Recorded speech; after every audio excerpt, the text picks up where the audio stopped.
Good afternoon, and welcome to this winter concert of the North Oakland Concert Band. My name is Mark Buchanan, and I am the president of the band and a member of the trumpet section. I do have a few announcements before we get started. First of all, the band has created a new Best of NOCB CD. It's a compilation and highlights from the past 3 years or so. It is now available for purchase on the table outside in the lobby.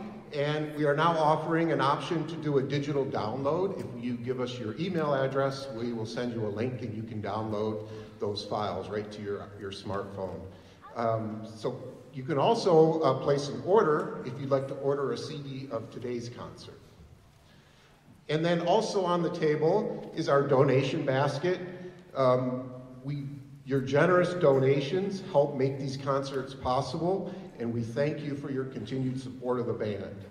And we also have a card there that you can fill out to get on our mailing list to stay up to date on upcoming concerts. Please don't forget to shut off your cell phone or put it on silent. A few weeks ago, a longtime member of our band, Robert Bowman, passed away. He played a bass trombone. He was the section leader of the trombones. He was a founding member of our board of directors many years ago, and he was also our longtime personnel manager. He was a close friend, and we're already missing him.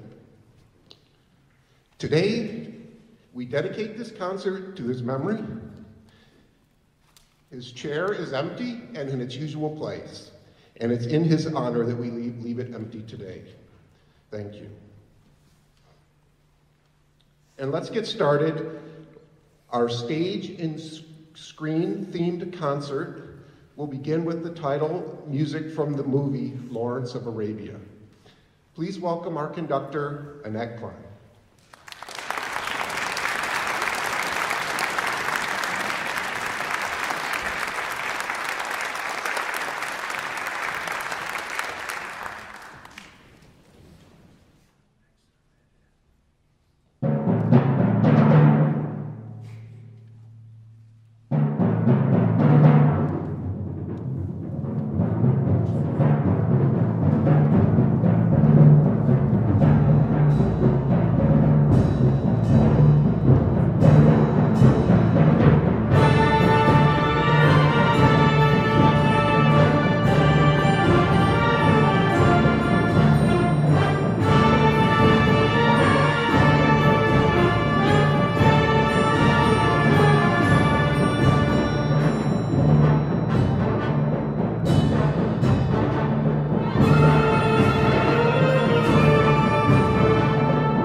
Good afternoon, everyone. It's always great to see everybody out in the audience and be back again on the stage to present this concert this afternoon. It began in 2005. In the darkness of the movie theaters, we once again put a smile on our face in 2008. And finally, in 2012, all dark things must come to an end as Christopher Nolan's Batman revival rises one last time. Reduced from a dynamic duo, The Dark Knight Rises finds composer Hans Zimmer alone in his Batcave to provide the finale's closing notes. With the new threat of the villain Bane and maneuverings of Catwoman, the stage is set for Batman's highly anticipated finale, directed by Christopher Nolan, with famed Hans Zimmer's dynamic and exciting musical score, which brings the story to life. Not since John Williams of the early 1980s has a film composer become such a mainstream attraction, and Zimmer indulges the attention by constantly unleashing his thought process and sense of humor. We present to you now Zimmer's final musical hurrah as the gang rises up to tackle The Dark Knight Rises.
I did not see that film, but now that I've played the score, I think I've seen it in my head. I'm Robin Myers, by the way, the voice of the NOCB. The prayer was co-written by veteran songwriters Carol Bayer Sager and the famous David Foster for the animated feature film Quest for Camelot in 1998.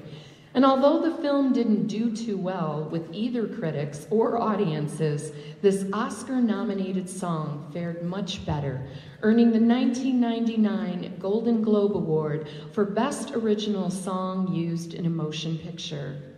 The movie's soundtrack included solo versions by both Celine Dion in English and Andrea Bocelli in Italian, which is actually a surprising choice for a tale of medieval English knights.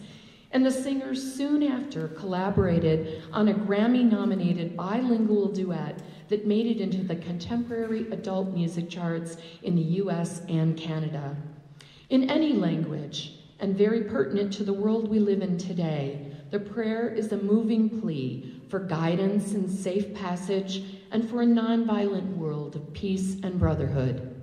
Although we do not have Celine Dion or Andrea Bocelli on stage with us today to perform, we have the next best thing. Please welcome to the stage two of NOCB's finest trumpet players. Playing the role of Celine Dion will be Christy Husted, and Andrea Bocelli will be Eric Kozlowski to perform the Grammy-nominated duet. Please welcome them to the stage.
We always get choked up when we hear them play that piece.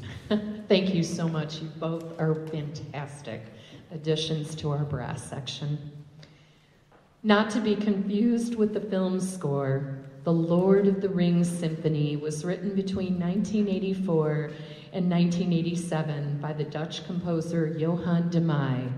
This symphony is the first composition for symphonic band by de Meij, who studied trombone and band conducting at the Royal Conservatory in The Hague.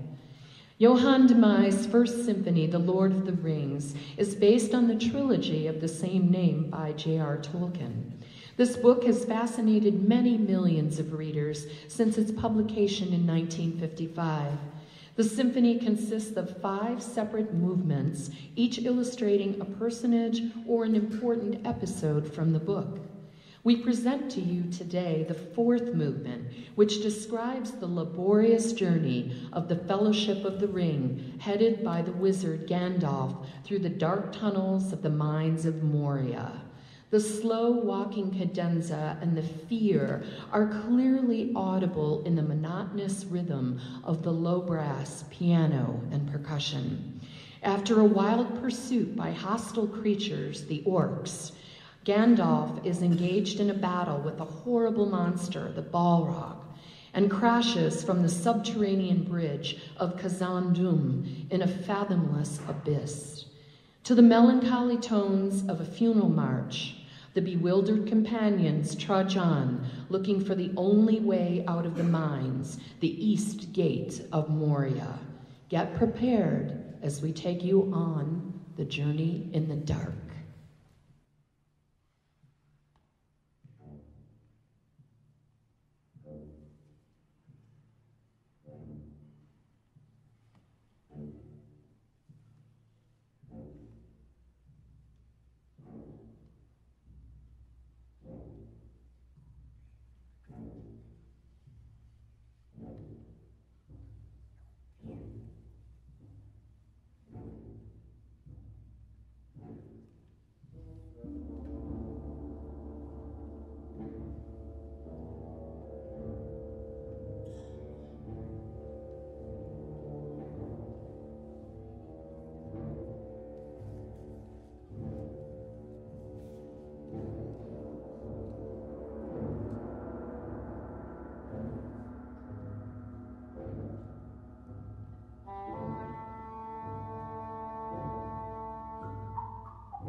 out of the mines of Moria, now into the skies.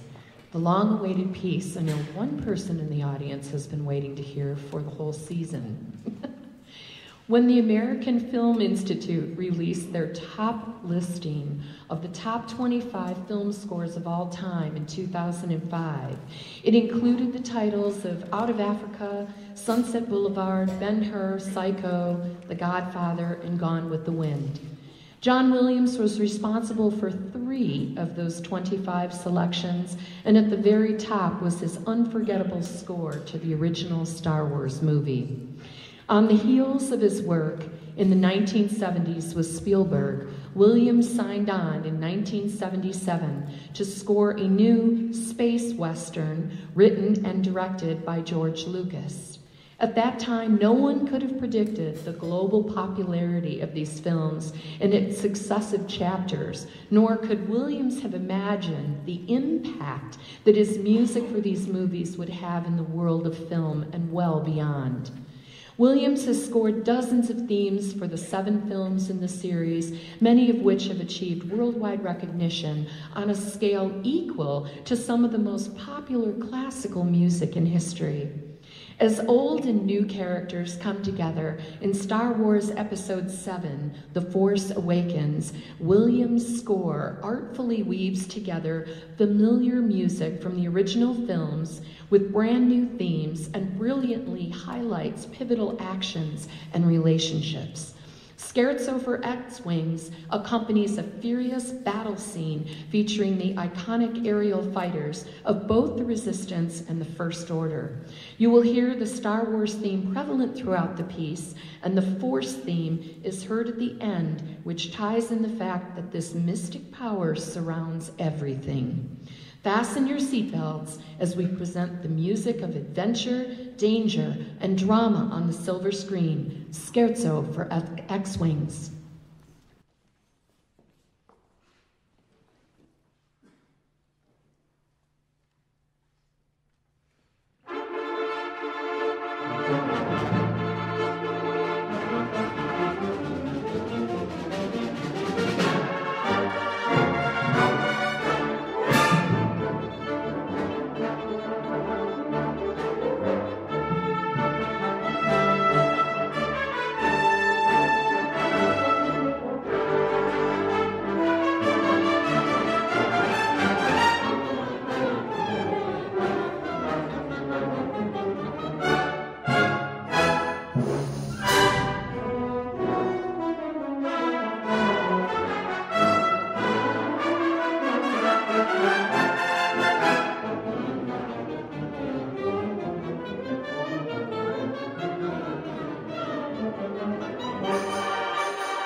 We'll take a 10-minute intermission. Please visit our donations table if you so feel inclined. I am the donations chairman, fundraising, so go for it. And also our CDs out there, the best of the NOCB, so take a look. See you in 10. Welcome back to our second half, and it's like a stage and movie marathon we're putting you through today.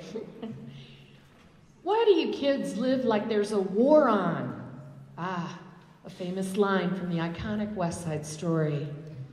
A whistle rings out through the empty streets of Manhattan, a long sustained note leaping up a tritone, the devil's interval. This distant signal summons the Jets, a gang of white youths on the city's west side, and it resounds throughout Leonard Bernstein's musical masterpiece. In 1961, film's choreographer and co-director Jerome Robbins was struck with the initial inspiration back in 1949. What if Shakespeare's classic Romeo and Juliet were transposed into a modern-day America? He liked the idea of turning the warring Capulets and Montagues into New York's Jews and Catholics set during Passover season and called it East Side Story. But when Bernstein and Lawrence read a story about Chicano riots in LA and realized that a racially fueled gang feud between white New Yorkers and Latin Americans, specifically Puerto Ricans, would be a perfect adaptation for their modern Romeo and Juliet, well, West Side Story was born.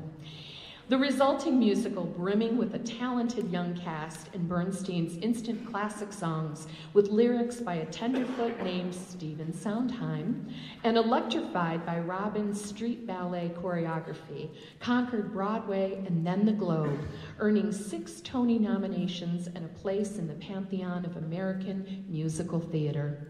We offer you now the sarcastic confessional, highlighting every social ill possible and fun comedic break from the Leonard Bernstein's legendary West Side Story. Gee, Officer Krupke.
Now that we've explored a selection from the modern-day version of Romeo and Juliet, we draw you back to the ballet version of the original story by Shakespeare.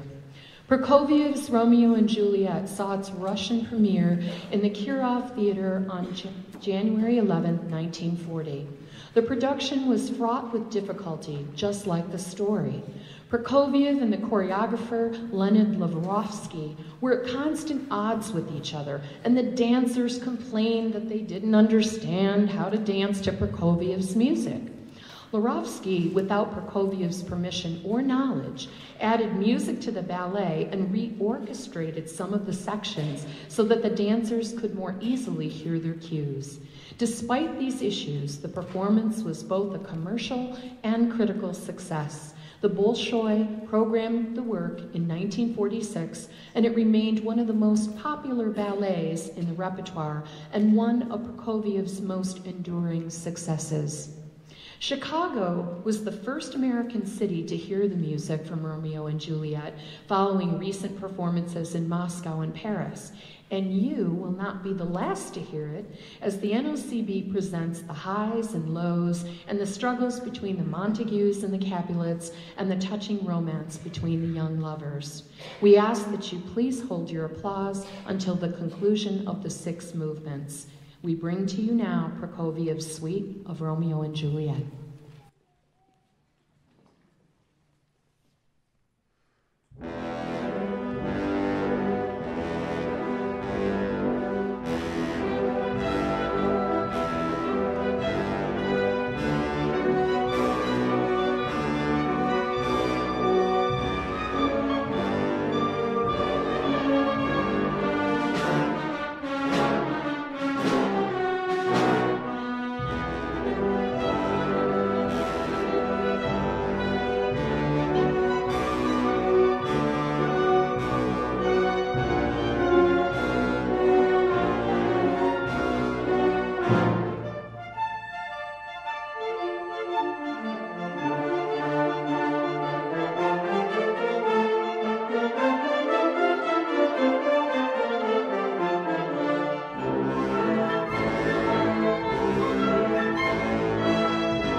Thank you.